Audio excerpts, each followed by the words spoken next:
अखण्डमण्डलाकारं व्याप्तं येन चराचरं तत्पदं दर्शितं येन तस्मै श्रीगुरुवे नमः। गुरुर्ब्रह्मा गुरुर्विष्णु गुरुर्देवो महेश्वरा गुरुर्साक्षात् परं ब्रह्म तस्मै श्रीगुरुवे नमः।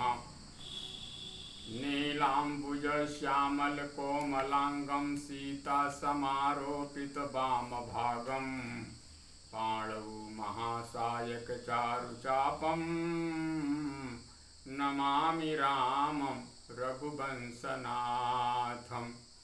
वर्णानामर्थसङ्घानां रसानां छन्दसामपि मङ्गलानां च कर्तारौ वन्दे वाणी विनायकौ वन्दे वाणी विनायकौ।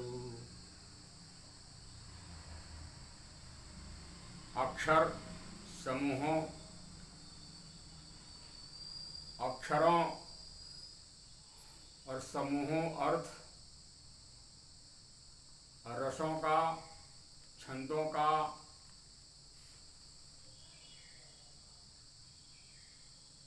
प्रदान करने वाली वाणी स्वरूपा सरस्वती जी समस्त विघ्नों को नष्ट कर मंगल ही मंगल करने वाले विनायक स्वरूप श्री गणेश जी का मैं वंदना करता हूँ।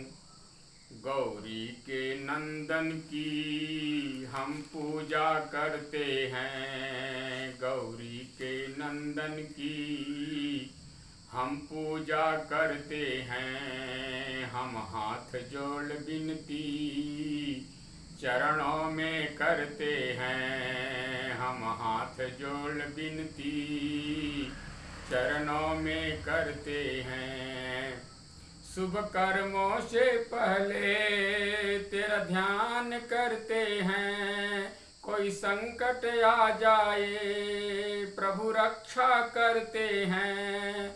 इस संकट हारे की हम पूजा करते हैं, हम हाथ जोड़ विनती चरणों में करते हैं। गौरी के नंदन की हम पूजा करते हैं। बोलिए गणपति गणेश जी की जय। माँ सरस्वती जी का थोड़ा वंदना करते हैं। वरदायनी माँ स्वर ज्ञान दे दो, वरदायनी माँ स्वर ज्ञान दे दो। महिमा तुम्हारी मैं उम्र सारी, महिमा तुम्हारी मैं उम्र सारी गाता रहूं मैं तो वरदान दे दो। वरदायनी माँ स्वर ज्ञान दे दो। मैं करूं वंदना अर्चना साधना, मैं करूं वंदना अर्चना साधना। मेरी गीतों में हो बस तेरी कामना, मेरी गीतों में हो बस तेरी कामना। दर पे बुला लो शरण में लगा लो, दर पे बुला लो शरण में लगा लो। विद्या का अपनी अब ज्ञान दे दो। वरदायनी माँ स्वर ज्ञान दे दो, वरदायनी माँ स्वर ज्ञान दे दो। मेरे सर पे माँ जब तेरा हाथ हो, मेरे सर पे माँ जब तेरा हाथ हो, जो तुम्हें साथ हो तो क्या बात हो, जो तू मेरा साथ हो तो क्या बात हो। दर पे बुला लो, शरण में लगा लो, सप्त सुरों का मैया अब ज्ञान दे दो। वरदायनी वरदायनी माँ स्वर ज्ञान दे दो। वरदायनी माँ स्वर ज्ञान दे दो। बोलो बीणा स्वरूपनी माँ सरस्वती मैया की जय हो।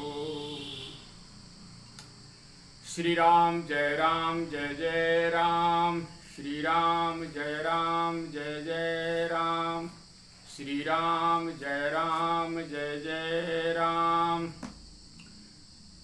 बड़ा सुंदर प्रसंग प्रारंभ होने जा रहा है और आप सभी ने बड़ी सुंदर तरीके से वर्णन किया है कि आप प्रथम श्लोक का वर्णन कीजिए।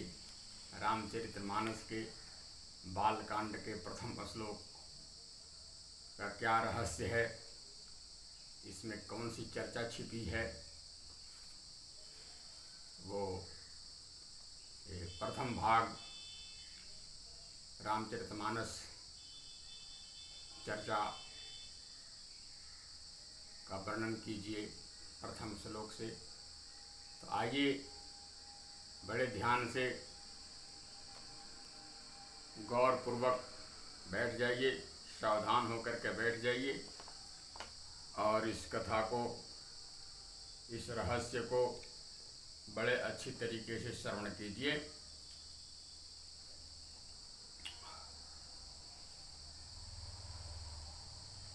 वर्णानाम अर्थ संघानाम रसानाम छंदसामपि मंगलानाम च कर्तारौ वंदे वाणी विनायकौ।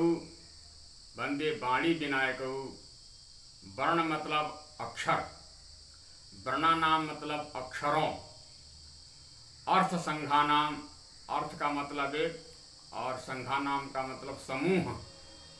अक्षरों, अर्थों, समूहों, रसानाम जितने भी रस हैं, छंदसामपि अपने नाम निश्चय करके छंदों सहित के करने वाली माँ बीणा सरस्वती माँ, और विघ्न को नष्ट करके मंगल करने वाले विनायक स्वरूप गणेश जी का मैं वंदना करता हूँ, जिसके द्वारा हमको भी इन समस्त वर्णों को और स्वरों का ज्ञान हो।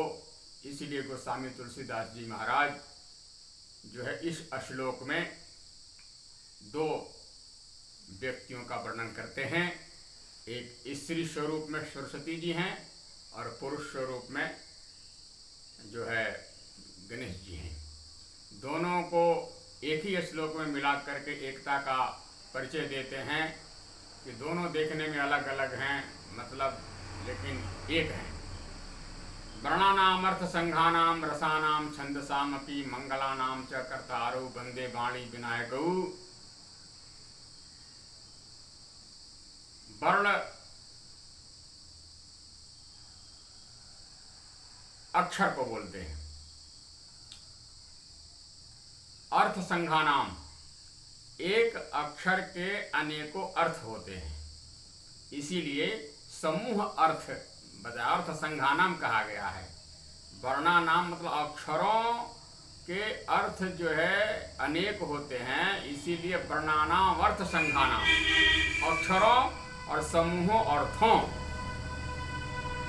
देखिए एक अक्षर के अनेक अर्थ सम्मिलित हैं। जैसे एक हमको एक उपनिषद की कथा याद आ गई है थोड़ा सा। जैसे एक पिता के 3 पुत्र हैं, एक का नाम दैत्य है, दूसरे का नाम मानव है, तीसरे का नाम देवता है। और ऐसे समझिए कि जैसे ब्रह्मा जी पिता हैं और देवता दैत्य और मनुष्य उनके संतान हैं। एक बार की बात हुई कि देवता भी परेशान होकर के अपने पिता ब्रह्मा जी के पास गए। ब्रह्मा जी उसमें ध्यान मग्न थे, आंखें बंद थी। कुछ देर तक देवता प्रतीक्षा किए बैठे रहे। कुछ देर के बाद में ब्रह्मा जी का ध्यान खुलता है, आंखें खोलते हैं और देवताओं को देख करके उनके मनोभावों को समझ गए और उन्होंने अपने मुख से केवल कहा द, और फिर बंद हो गए। फिर आंखें बंद कर ली, ध्यानवस्थ हो गए। देवता वहाँ से चल पड़े। दूसरे क्षण में दैत्य आए। दैत्यों की भी वही दशा थी, वो भी कुछ देर तक प्रतीक्षा किए। ब्रह्मा जी की आंखें खुली और फिर उन्होंने उनको भी मनोभावों को देख करके उन्होंने भी केवल बोला द, और फिर आंखें बंद कर लिए, फिर ध्यानावस्थ हो गए। वो दैत्य भी अपने समाज को चले गए। कुछ देर बाद मनुष्य आए। मनुष्यों ने भी कुछ देर तक प्रतीक्षा की। फिर ब्रह्मा जी का जो है वो ध्यान टूटा, नेत्र खोले और मनुष्यों के मनोभावों को देख करके उनसे भी उन्होंने द अक्षर कह करके और चुप हो गए, ध्यानवस्थ हो गए। इधर देवता अपने समाज में जा करके सबको बुलाया और कहा कि पिताजी ने द कहा है केवल, इसका क्या अर्थ होता है। तो सभी देवता अपने गुरु बृहस्पति के पास जाते हैं और बृहस्पति जी ने द अक्षर को कहा कि पिताजी बड़े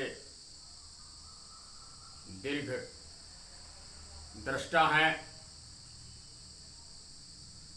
उन्होंने आप लोगों को मनोदशा को देखते हुए उन्होंने ये शब्द कहा है कि आप लोग इंद्रिय लोलुप हो, भोग विलास में संलग्न रहते हो। इसलिए उन्होंने कहा कि द से दमन करो, अपने अपने इंद्रियों को दमन करो तो सुख और शांति से रह सकोगे, सुख शांति मिलेगा, नहीं तो बेचैन ही बने रहोगे। इसलिए दमन करो। इसी प्रकार से दैत्य भी अपने समाज को बुलाए। उन्होंने कहा कि पिताजी ने ये द अक्षर बोला है, द का क्या मतलब होता है। वो अपने गुरु शुक्राचार्य के पास गए। शुक्राचार्य ने दैत्यों के मनोदशा को देखते हुए और पिताजी के द्वारा दिए गए द शब्द का व्याख्या उन्होंने किया कि तुम लोग हिंसा ज़्यादा करते हो, मारते काटते ज़्यादा हो, इसीलिए तुम लोग बेचैन रहते हो। तो तुम लोग द का मतलब होता है दया करो। दया करोगे तो तुमको सुख और शांति मिलेगा और जीवन सफल होगा। उन दैत्यों के वंशजों में भी जैसे प्रहलाद हुए और भी अनेकों विरोचन जैसे, राजा बलि जैसे दानीवीर हुए हैं, इसका पालन किए हैं। फिर मनुष्यों की बारी आई। मनुष्यों ने मनुष्य समाज को बुलाया और कहा कि पिताजी ने द शब्द बोला है, द का क्या अर्थ होता है। तो ये ऋषि मुनियों गुरुओं के पास गए और उन्होंने कहा कि द का मतलब होता है दान।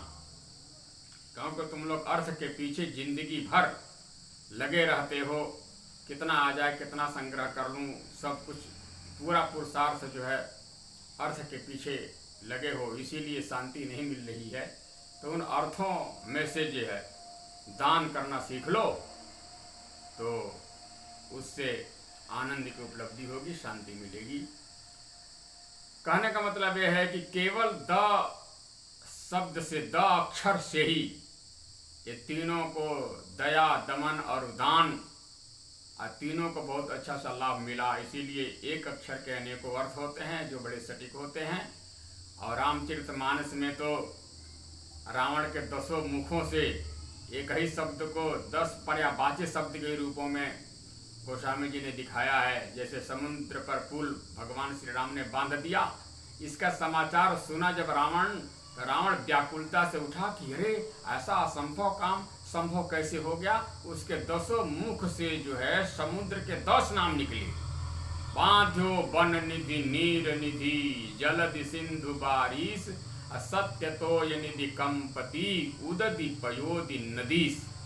ये 10 एक ही समुद्र के, एक ही जल स्रोत के 10 नाम है। बांध्यो वन निधि, नीर निधि, जलधि, सिंधु, बारिश, सत्य तोय निधि, कंपति, उदधि, पयोधि और नदीस। ये सब समुद्र के ही शब्द हैं। तो एक ही शब्द के अनेकों अर्थ होते हैं। इसको दर्शाया गोस्वामी जी ने वर्णानाम अर्थ संघानाम में। रसानाम में कवित्व की वाणी में, कविता में जो है रस होते हैं और लगभग जो है रसानाम रसों में 9 रस प्रधान माने गए हैं। 9 रसों में जैसे श्रृंगार है, हास्य है, वीर है, रौद्र है, विभत्स है, भयानक है, अद्भुत है, करुण है और शांत रस। ये रसों की प्रक्रिया का इसका ज्ञान हो, इसीलिए ये 9 रस का प्रक्रिया बताई गई है इसमें बड़े अच्छे शब्दों में। और फिर छंद सामपि, ये छंद है, ये छंद 92 लाख, कहीं कहीं वर्णन ऐसे आया है। छंद भी अनेकों हैं, अनेकों प्रकार के छंद हैं। इन छंदों में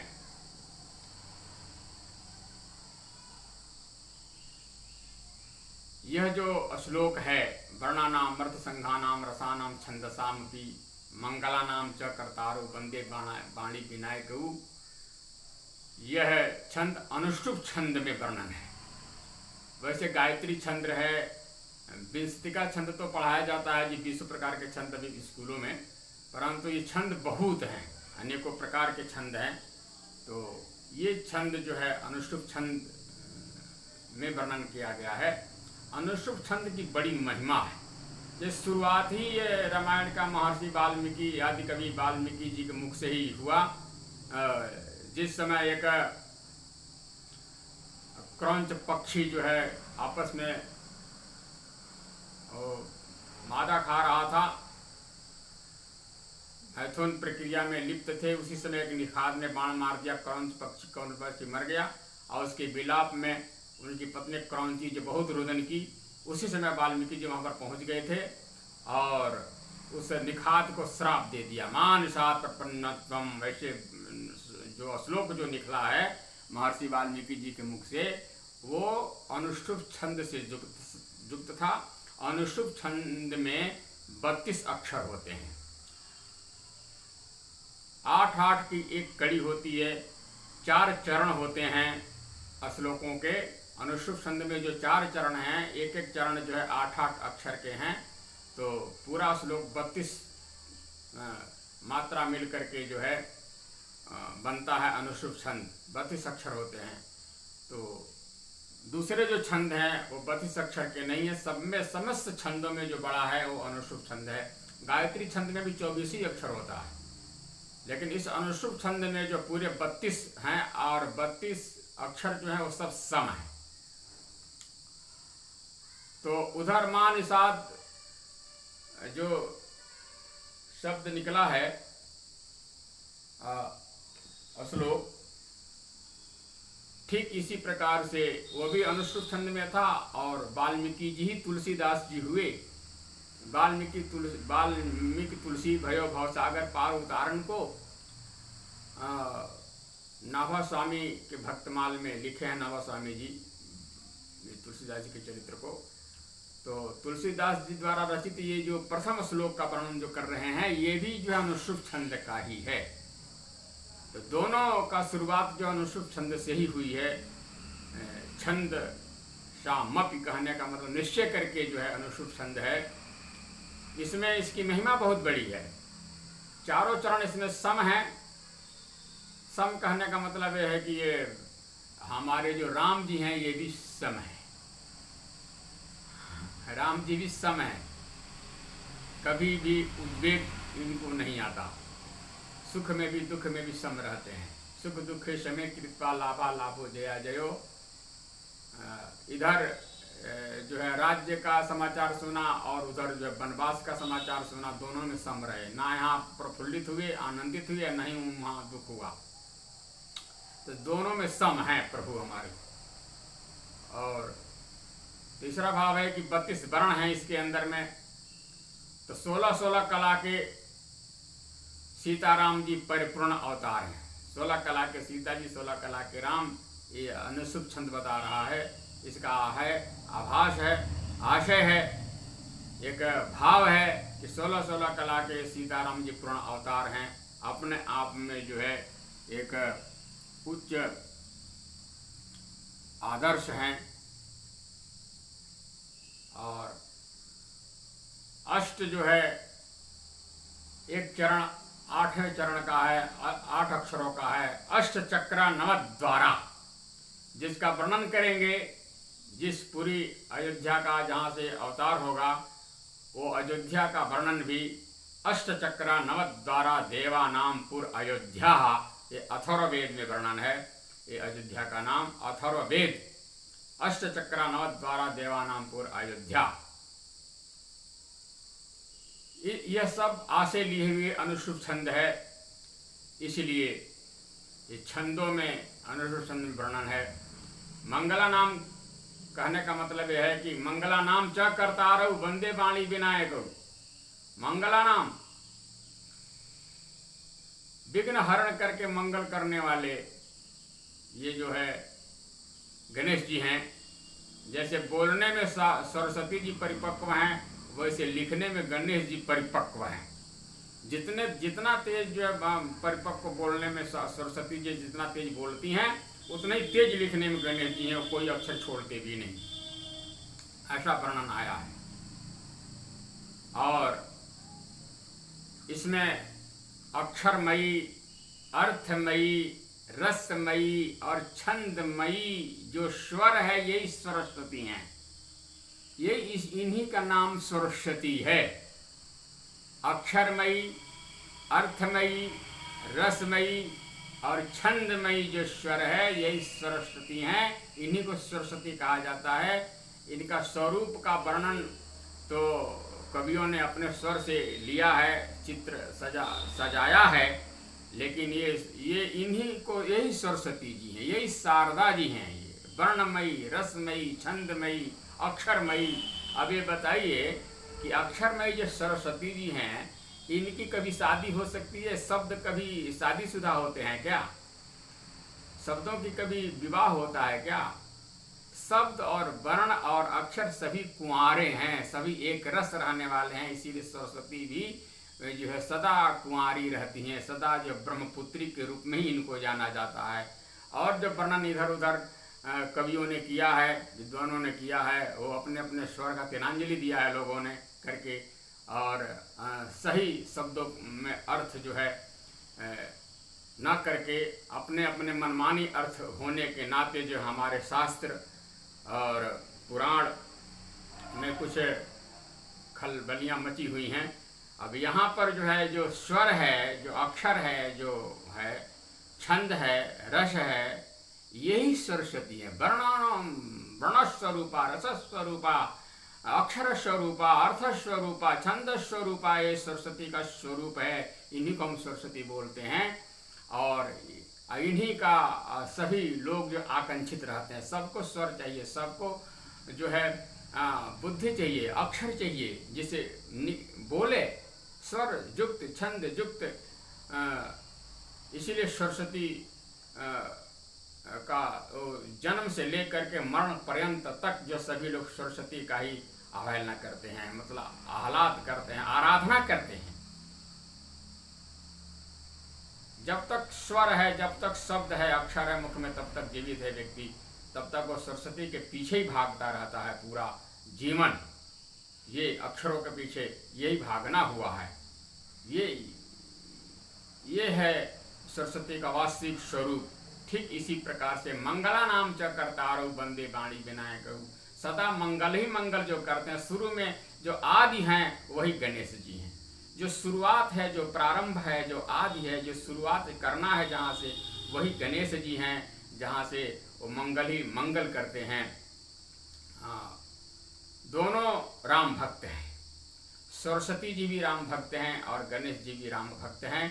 सरस्वती जी जब प्रभु दूल्हा बन करके जैसे ये सगुन साकार रूप में आए और दूल्हा का स्वरूप धारण करके जनकपुर में जैसे जाते कोहबर के प्रसंग में, वहाँ पर प्रभु के स्वरूप को देख करके सरस्वती जी जो नारी का स्वरूप बना करके गई थी, वहाँ पर अक्षरमयी रसमयी सरस्वती जी वहाँ प्रभु के स्वरूप को देख करके एकटक रही रूप अनुरागी, न हिलती है न डुलती है, प्रभु के स्वरूप को एकटक रूप में निहार रही है, देख रही है, अनुराग से, अनुराग पूर्वक ये अपने इष्ट को, अपने प्रभु को इस प्रकार से अनुरक्त ध्यान कर रही है, एकटक देख रही है। यह जो है प्रभु भक्त के रूप में वर्णन किया गया। और जहाँ सीता जी और राम जी का जहाँ कोहबर में वर्णन है कि वहाँ पर सभी स्त्रियाँ हैं, वहाँ पर केवल दूल्हा केवल श्री राम जी हैं और सीता जी की सारी सहेलियाँ, उसमें कुछ जो है ऐसे कुछ हास्य रस के कुछ कार्यक्रम होते हैं जिसको देख करके हंसी छूटे। तो वहाँ पर लह गौरी गौरी सिखाव राम ऐसी संसारद कहे, गौरी जो पार्वती जी हैं वो राम जी को सिखलाती हैं और सरस्वती जी जो हैं वो सीता जी को सिखा रही हैं, सीता जी के साथ बता रही हैं, अपने स्वामिनी के संग में हैं। और इस प्रकार से वहाँ पर अपनी अपनी सेवा में सभी संलग्न हैं सरस्वती जी। और जब कोई कवि भक्ति पूर्वक जो माँ सरस्वती जी को पुकारता है तो सरस्वती जी अपने पिताजी के घर को छोड़ करके और तुरंत वहाँ पर उसको प्रदान देने के लिए दौड़ी दौड़ी चली जाती हैं। गोस्वामी जी ने लिखा है कि भक्ति हेतु विधि भवन बिहाई, सुमिरत सार दयावती धाई, रामचरित सर बिनु नवाये, सो श्रम जाई न कोटि उपाये, किन्ह प्राकृत जन गुण गाना, सिर धुनि गिरा लगत पछिताना। सरस्वती को पुकारा और भगवान के चरित्र का वर्णन नहीं किया, संसार के चरित्रों का वर्णन किया तो सरस्वती थोड़ा दुखित हो जाती है, अपने सिर को पीटने लगती है। ऐसा वर्णन जो है आया है सरस्वती जी के बारे में। और जो प्रभु के चरित्र को वर्णन करते हैं सरस्वती वहाँ पर खुश हो जाती है, अपने जन्म को सफल मानती है कि इन्होंने हमारे द्वारा प्रभु के चरित्र को वर्णन करने का आह्वान किया है। तो दोनों जो है प्रभु श्री राम जी के भक्त हैं। और यहाँ गणेश जी जो हैं वो राम जी के नाम लेकर के और प्रथम पूज्य हो जाते हैं। महिमा जासु जान गणराऊ, प्रथम पूज्यत नाम प्रभाऊ। नाम ले करके और मातृपितृ का, जैसे भगवान श्री राम मातृपितृ भक्त हैं, प्रातः काल उठी के रघुनाथा, मातु पिता गुरु नामहि माथा, आयसु मांगी करहि पुर काजा, देखी चरित हर सही मन राजा। जैसे राम जी मातृपितृ भक्त हैं, बड़ा सुंदर चरित्र है, शुरुआत वहाँ से होती है। इसी प्रकार से गणेश जी भी मातृपितृ भक्त हैं, जो माता पिता का अपने भवानी पार्वती और शंकर जी का दोनों का परिक्रमा करके प्रथम पूज्य पद पर प्रतिष्ठित हो जाते हैं, प्रभु का नाम लेकर के शुरुआत कर देते हैं। तो यहाँ पर गणेश जी भी मातृ पद को, मातृशक्ति को बहुत अच्छी तरीके से सम्मानित करते हैं, पूजन करते हैं और माँ शब्द को आगे रखते हैं। माँ जो है मातृदेवो भव पितृदेवो भव, सबसे बड़ी चीज़ जो माँ है, इसलिए माँ के स्वरूप का, पिता के स्वरूप का वहाँ पर दिग्दर्शन कराते हैं। जैसे राम जी ने कराए, तो जैसे इष्ट हैं वैसे ही उनके जो है भक्तजन हैं। इस प्रकार गणेश जी ने बताया है, माँ का स्वरूप बताया। माँ का स्वरूप संवेदना है, माँ भावना है, एहसास है, माँ जीवन के फूलों में खुशबू का वास है, माँ रोते हुए बच्चे का खुशनुमा पालना है, माँ मरुस्थल में नदी या मीठा मीठा सा झरना है, माँ लोरी है, गीत है, प्यारी सी थाप है, माँ पूजा की थाली है, मंत्रों का जाप है, माँ आँखों का सिसकता हुआ किनारा है, माँ ममता की धारा है, गालों पर थप्पी है, माँ बच्चों के लिए जादू की झप्पी है, माँ झुलसते दिनों में कोयल की बोली है, माँ मेहंदी है, कुमकुम है, सिंदूर है, रोली है, माँ त्याग है, तपस्या है, सेवा है, माँ फूंक से ठंडा किया हुआ कलेवा है, माँ कलम है, दवात है, स्याही है, माँ परमात्मा की स्वयं एक गवाही है, माँ अनुष्ठान है, साधना है, जीवन का हवन है, माँ जिंदगी के मोहल्ले में आत्मा का भवन है, माँ चूड़ी वाले हाथों में मजबूत कंधों का नाम है, माँ काशी है, काबा है और चारों धाम है, माँ चिंता है, याद है, हिचकी है, माँ बच्चे की चोट पर सिसकी है, माँ चूल्हा है, धुआं है, रोटी है, हाथों का छल्ला है, माँ जीवन की कड़वाहट, माँ अमृत का प्याला है, माँ पृथ्वी है, जगत है, धूरी है, माँ बिना इस सृष्टि की कल्पना अधूरी है, माँ का महत्व दुनिया में कम हो नहीं सकता, माँ जैसा दुनिया में कुछ हो नहीं सकता। ये माँ का जितना भी वर्णन किया जाए वो सब जो है कम है, माँ की महिमा अनंत है। ठीक इसी प्रकार से पिताजी भी कम नहीं है। इन सब को जो मातृ को सुख देने वाले जो पिताजी हैं, जिसके द्वारा मातृ को इतना सम्मान मिला, वो पिता का भी महिमा भी बहुत बड़ा है। पिता की शक्ति बर्दाश्त करो ताकि काबिल बन सको, पिता की बातें गौर से सुनो ताकि दूसरों को सुनने न पड़े, पिता के सामने ऊंचा मत बोलो वरना भगवान तुमको नीचा कर देगा, पिता का सम्मान करो ताकि तुम्हारी संतान तुम्हारा सम्मान करे, पिता की इज्जत करो ताकि इससे फ़ायदा उठा सको, पिता का हुक्म मानो ताकि खुशहाल रह सको, पिता के सामने नज़रें झुका कर रखो ताकि भगवान तुमको दुनिया में आगे करे। पिता एक किताब है जिस पर अनुभव लिखा जाता है, पिता के आंसू तुम्हारे सामने न गिरें वरना भगवान तुम्हें दुनिया से गिरा देगा। पिता एक हस्ती है।